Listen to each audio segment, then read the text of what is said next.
தீர்ப்பு வாசிக்கப்பட்டு வருகிறது. குற்றம் சாட்டப்பட்ட 9 பேரும் குற்றவாளிகள் என்று தீர்ப்பு வெளியாகியிருக்கிறது. பொள்ளாச்சி பாலியல் வன்கொடுமை வழக்கில் குற்றம் சாட்டப்பட்ட 9 பேரும் குற்றவாளிகள் என தீர்ப்பு வெளியாகியிருக்கிறது.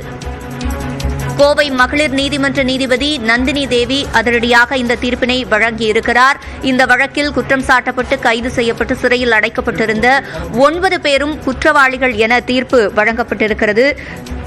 திருநாவுக்கரசு, சபரிராஜன், வசந்தகுமார், மணிவண்ணன், சதீஷ், ஹரேன்பால், அருளானந்தம், அருண்குமார், பாபு உள்ளிட்ட 9 பேர் இந்த வழக்கில் குற்றம் சாட்டப்பட்டிருந்தனர்.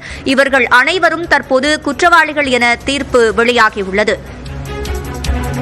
இந்த வழக்கை தொடக்கம் முதலே விசாரித்து வரும் நீதிபதி நந்தினி தேவி இன்றைய தினம் அதிரடியாக தீர்ப்பு வழங்கியிருக்கிறார். 9 பேரும் குற்றவாளிகள் என தீர்ப்பு வெளியாகியிருக்கிறது. தமிழ்நாட்டையே உலுக்கிய பொள்ளாச்சி பாலியல் வன்கொடுமை வழக்கில் தற்போது 9 பேரும் குற்றவாளிகள் என தீர்ப்பு வெளியாகியிருக்கிறது.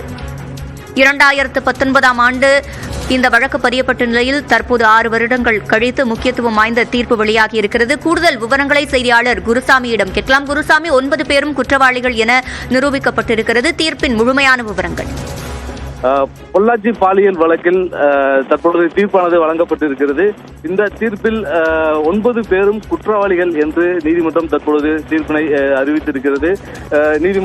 பொள்ளாச்சி கோவை மகளிர் நீதிமன்ற நீதிபதி நந்தினி தேவி தற்பொழுது தீர்ப்பினை வழங்கியிருக்கிறார். 9 பேருமே குற்றவாளிகள் என அறிவிக்கப்பட்டிருக்கக்கூடிய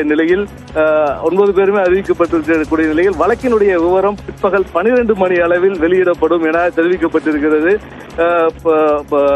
தற்பொழுது இந்த நீதிமன்றத்தில் வழக்கு விசாரணை துவங்கி நடைபெற்று வரக்கூடிய நிலையில் தற்பொழுது தீர்ப்பானது நீதிபதி வாசித்து வருகிறார். இந்த தீர்ப்பில் தற்பொழுது அந்த குற்றம் சாட்டப்பட்ட 9 பேருமே குற்றவாளிகள் என நீதிமன்றம் தீர்ப்பினை வழங்கி இருக்கிறது. இதனைத் தொடர்ந்து அந்த தீர்ப்பானது 12 மணி அளவில் வாசிக்கப்படும் என தெரிவித்திருக்கிறார்கள். அந்த 12 மணி அளவில் வாசிக்கப்படக்கூடிய தீர்ப்பில் என்னென்ன மாதிரியான தண்டனை விவரங்கள் இருக்கும் என்பது குறித்து தெரிவிக்கப்பட்டிருக்கிறது. குறிப்பாக மொத்தம் 13 பிரிவுகளில் அவர்கள் மீது வழக்கு பதிவு செய்யப்பட்டிருக்கக்கூடிய நிலையில் அந்த 13 குருசாமி, நீங்க இணைப்பிலேயே காத்திருங்க.